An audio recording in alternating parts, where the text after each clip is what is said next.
Y estamos ya recibiendo de cara a las elecciones del mes de mayo al candidato a intendente por el Frente Amplio, Yamandú Orsi. Yamandú, bienvenido. Gracias por estos minutos en Informe Encantado. Capital. Dejó el cargo el 7 de febrero, ya está haciendo campaña. Candidatura única. Sí. En el caso de Canelones por el Frente Amplio, algo que ha cambiado en los últimos años o en las últimas elecciones, pero que ha sido la tónica por lo menos inicial de presentar candidaturas únicas. ¿Esto qué se debe? ¿Es una estrategia, una definición del frente? Una definición del candidatos? frente. Para mí, la candidatura única o candidatura múltiple obedece a estrategias electorales. Hay quienes en la fuerza política consideran que es una cuestión de principio y hacen de la candidatura única una cuestión de principio. Yo nunca siempre pensé y pienso que depende de lo que en cada departamento se instale como contienda electoral. Pero también es cierto que el Frente por segunda vez hace lo siguiente. Cuando Marco fue en la primera campaña, compitió con Galo. Cuando después es reelecto, todo el Frente se encolumnó, manteniendo la coherencia de los 5 años de gestión, donde en la Junta Departamental se actuó como un puño, o sea, todos juntos, se lo respalda. Cuando Marcos no puede ser reelecto, y ahí nos proponemos, José Carlos Maía y yo, fuimos 2 candidatos, y ahora cuando viene de nuevo la posibilidad de continuar la gestión, quien está al frente, en este caso era yo, el Frente de nuevo hace lo mismo. No presenta alternativas, o sea, vamos con uno.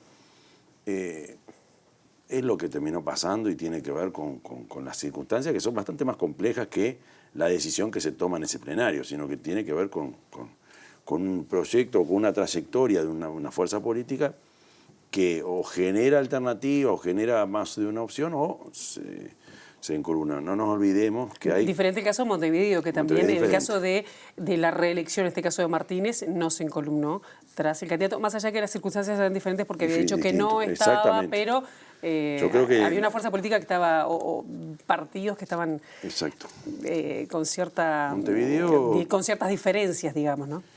El resultado al que se llega, si es candidatura única, candidatura múltiple, o bueno, lo que pasa también con los candidatos de la coalición, puede tener, podemos evaluarlo de una forma o de otra, nos gusta o no nos gusta. El proceso por el que se llega a eso a veces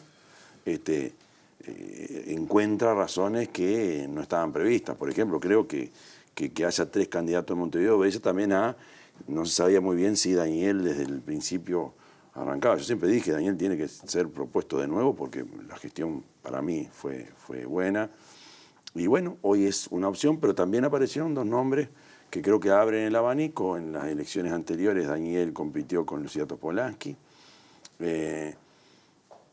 En Canelones, en Montevideo, se da la particularidad de que por lo general los últimos años los intendentes están en un periodo solo. Esta vez sí, Daniel va por la reelección, no lo hizo así Ehrlich, tampoco lo hizo Ana Olivera.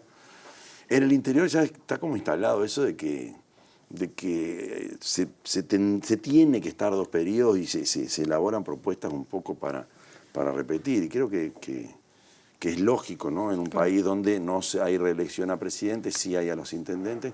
Y no nos olvidemos también que influye, no sé bien cómo, pero está en el ruido de la elección también los 30 contiendas electorales en los municipios que tenemos en el departamento. Claro, que además Canelones es el que tiene mayor cantidad de municipios, pero yo pensaba ir más adelante en lo que es la evaluación de lo que fue la campaña nacional, que usted tuvo mucho que ver, por lo menos en el último tramo del balotaje, justamente hablando con la diferencia que se ha planteado entre Montevideo y Canelones en el momento de elegir las candidaturas de cara a las elecciones de mayo. En el caso de Martínez pudo haber incidido una campaña que finalmente resultó que se perdió, una campaña que fue duramente criticada aún desde el Frente Amplio para que no hubiera ese apoyo cerrado a su candidatura.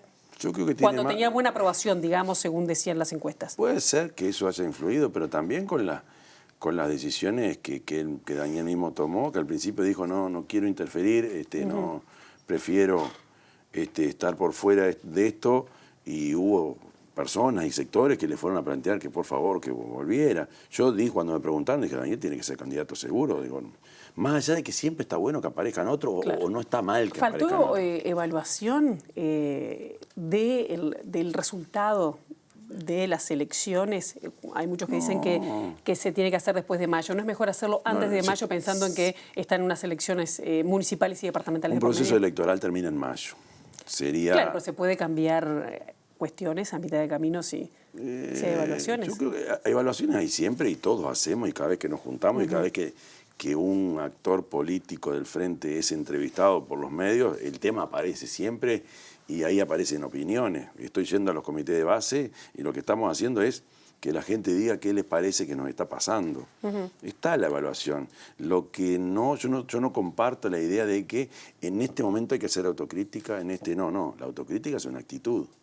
Uno tiene que estar siempre posicionado y revisando lo que cada uno va haciendo. No, me da un poco de aquello de cuándo empieza la autocrítica. La autocrítica tiene que ser permanente. Ahora, en un proceso electoral, en el medio de un proceso electoral, una autocrítica o una evaluación que implique sin duda asumir responsabilidades, quizá no sea lo más oportuno. Lo que no se puede barrer bajo la alfombra, y creo que lo primero que debemos hacer es escuchar todo lo que la gente tiene para decirnos, a la gente que nos terminó apoyando. Claro, la última de este capítulo, de esta primera parte de las elecciones, usted encabezó, fue designado como, digamos, coordinador de campaña de cara al balotaje.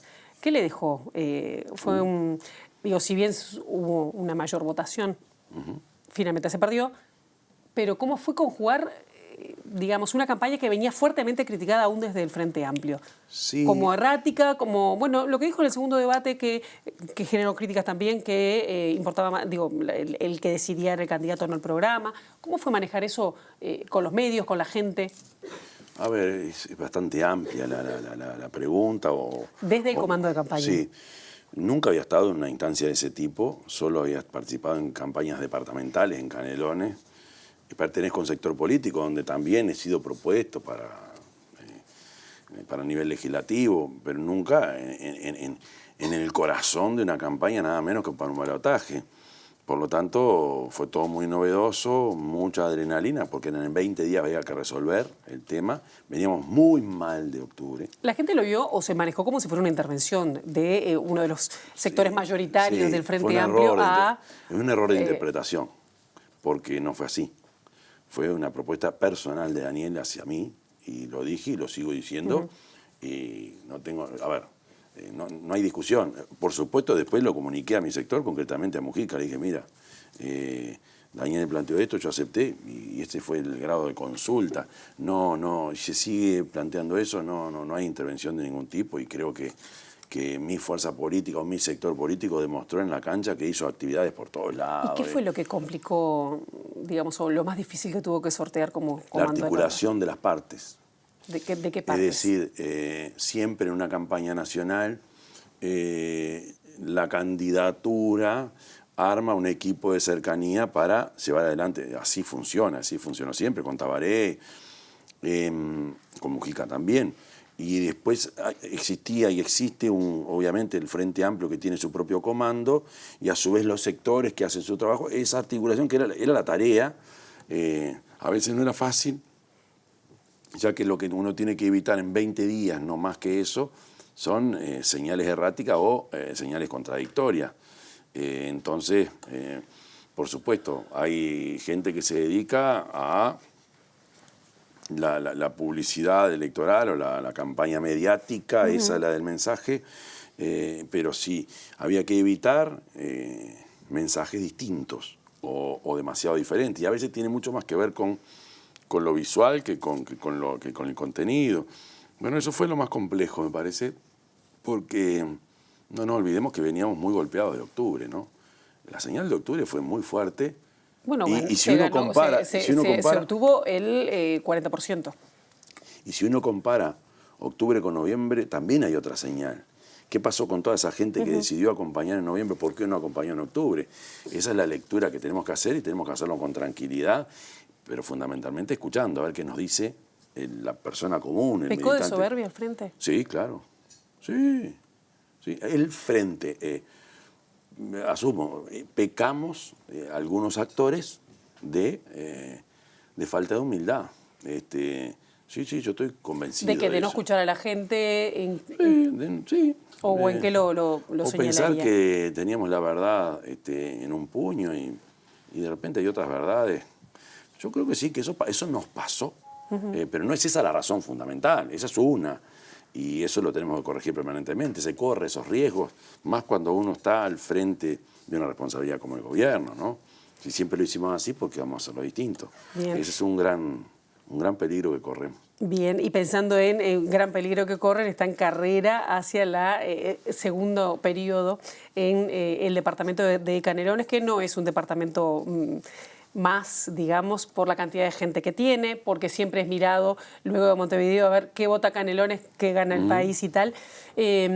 ¿Por qué un segundo periodo y cuáles serían los ejes? Le pido respuestas concretas porque tengo 2 o 3 temas que en 5 minutos a ver si los logramos. ¿Por qué un segundo periodo? Porque me gusta.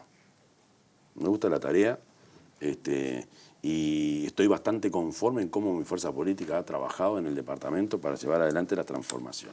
Punto 1. 3 ejes.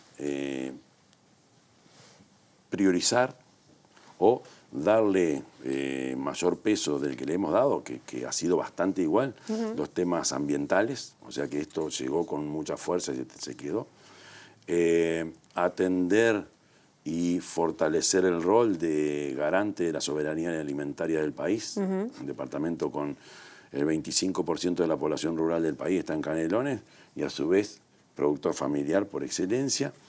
Y lo otro, resolver o atender también el tiempo de nuestra gente, y eso tiene que ver con movilidad, con la demora en un expediente, con la demora en una obra o con el tiempo que transcurre en que damos una respuesta. Serían 3 ejes que están presentes. Mañana quizá incorporemos otros, pero estos son líneas generales de preocupación. Empiezo por 2, pienso en temas ambientales y pienso en el río Santa Lucía con todo el tema de trabajo que están realizando, pero también con respecto a que ha cobrado relevancia en los últimos días, que tiene que ver con el proyecto de disposición final de residuos, ¿no? Algo que ya la Intendencia de Canelones ha hecho una adjudicación para la construcción allí en la zona de Solís Chico. La gente, los vecinos no quieren que se instale ahí. Ningún vecino quiere que le instalen ¿Hay un proyecto alternativo pensando en que bueno, puede ser otra la ubicación? El proyecto es uno, es decir, la mejor tecnología disponible, un relleno sanitario, que es lo que se usa en el mundo, y por supuesto con valorización del residuo hasta donde podemos. Y nosotros en el tema de reciclaje estamos a un nivel bastante bueno a nivel país. Por supuesto no podemos seguir con vertederos a cielo abierto como son los que existen en la mayoría del país. Nosotros dijimos vamos por mejor tecnología. La ubicación la determina la autoridad nacional que te dice estas son las condiciones o esta es el área que reúne las condiciones para un relleno sanitario. Es decir, distancia determinada de un centro poblado, distancia determinada de un centro educativo, densidad de población X, y por otro lado, características del suelo, y ahí tiene que ver con la napa freática y tiene que ver con la cantidad de arcilla que existe. Yo esos temas obviamente lo delego en la autoridad técnica que está a cargo, que es la DINAMA y nuestros técnicos de la Intendencia, pero esto lo pasamos, por supuesto. No está cerrado. Lo que está es en órbita de la DINAMA, si ese sitio es el mejor o es apropiado, y si es apropiado vamos a hacerlo, porque no... A ver, yo puedo apurar a cualquier vecino del departamento y preguntarle cuál es el mejor lugar para poner una disposición final de residuos. Lo más probable es que no lleguemos a una coincidencia, y si es por simpatía o no, es difícil llegar a un acuerdo. Acá tenemos que ir hacia lo mejor, y eso tiene que ver con un nivel científico y un análisis exhaustivo de la zona. Por otro lado, si la preocupación es, como está bien que sea y lo comprendo, la calidad del río, del arroyo Solís Chico, hoy tenemos un vertedero a cielo abierto en Cañada Grande, cerca de Empalme Olmos, donde captamos el lixiviado sin tener membrana, y hoy miramos la calidad del agua del arroyo Pando, o por lo menos cuánto afecta eso al arroyo Pando, que Cañada Grande termina en el Pando, y no está afectado. Si eso no ocurre con eso, que hay que abandonarlo de una vez por todas. Por supuesto que además tenemos credenciales de trabajo sobre los cursos de agua que van a determinar que no vamos a contaminar. Si la Dinama dice no es el lugar, habrá que ir a otro lugar. Bien, otro de los temas, hablando de que recién mencionó, con respecto al tema de las distancias, ¿no? Y se planteó, nuevamente se volvió a reflotar el tema de la posibilidad de un transporte eléctrico ágil entre, bueno, Tres Cruces en este caso, el último planteado, y el Pinar. Usted estaba afín, felicitó un poco la iniciativa, pero esto ya se ha venido planteando reiteradamente. ¿Por qué pensarlo para adelante si ya estaba planteado? ¿Por qué no ha salido hasta ahora? Nos falta audacia. Audacia, plata, ¿por qué ahora? Cuando no, además hasta también. ahora ahí va a haber, por lo menos de momento, un signo, una administración diferente. Capaz que está bueno. Yo no sé si es tan negativo. Lo que me parece que hay que hacer es analizar la movilidad del área metropolitana en clave metropolitana. ¿Qué quiero decir con esto? Que Montevideo es Montevideo y su entorno. Lo que quiero decir con esto es que 7 de cada 10 habitantes de mi departamento viven en el área metropolitana de Montevideo. En el área metropolitana. Área metropolitana, se dice de Montevideo, para poner una lugar de referencia. Te bajas en el aeropuerto de Carrasco, y dice bienvenido a Montevideo, ya no me ofende porque entiendo la clave de lo metropolitano. Entonces, a lo que voy es, el tiempo de nuestra gente es muy valioso, el caos que se ha generado con la cantidad de automóviles que entran y salen de Montevideo o a Montevideo, es evidente, y fundamentalmente la zona este de montevideana, pero no la única. Pero concretando, porque ya tenemos que ir cerrando, me están indicando, ¿lo va a impulsar especialmente para que salga este proyecto? ¿Están dadas mejor ahora las condiciones para que salga? Lo que creo que tenemos que ponernos a pensar es si la modalidad de transporte que tenemos hoy no tiene que ser cambiada. Cualquiera sea ella, yo no soy experto en el asunto, pero existen otras modalidades. En Canelones, sobre la Ruta 5, funcionó el transporte de pasajeros de ferrocarril y funcionó bien. Ahora se paró porque está la obra. Es de imaginarse que cuando esté el ferrocarril central, esas vías van a servir también para transporte de pasajeros. En el resto de los corredores buscaremos la mejor forma. Me parece que hay que buscarla. Ahora, no hay diseño institucional adecuado para hacerlo. Bien, una respuesta para sí o para no. Hoy, bueno, salió en los últimos días, trascendió que el próximo gobierno podría recortar alguna de las transferencias hacia los departamentos de Montevideo y Canelones, que en el caso de Canelones, según indicaban, en este caso era el semanario Búsqueda, que podría afectar en un 30 millones de pesos esa transferencia. De dólares. Desde consultamos a quien va a asumir la subsecretaría de la OPP, dijo que no es así, José aunque Luis podría, dice, yo no me voy a poner en contra de quienes eran mis colegas. ¿Le preocupa ese tema? Sí, me preocupa, claro. Esos millones que se establece ahí, tengo que hablar con José Luis, pero lo que se hizo en este último periodo, en este último presupuesto, fue tratar de equilibrar y ser más equitativo con las partidas que van a los gobiernos departamentales con esta fórmula, porque se sabía, se veía, se visualizaba que Montevideo y Canelones estaban quedando rezagados en el reparto. Si eso ocurre, no es buena señal que se recorte para todas las intendencias, pero peor sería que se recorte de acuerdo al signo. Sé que José Luis no está en esa línea.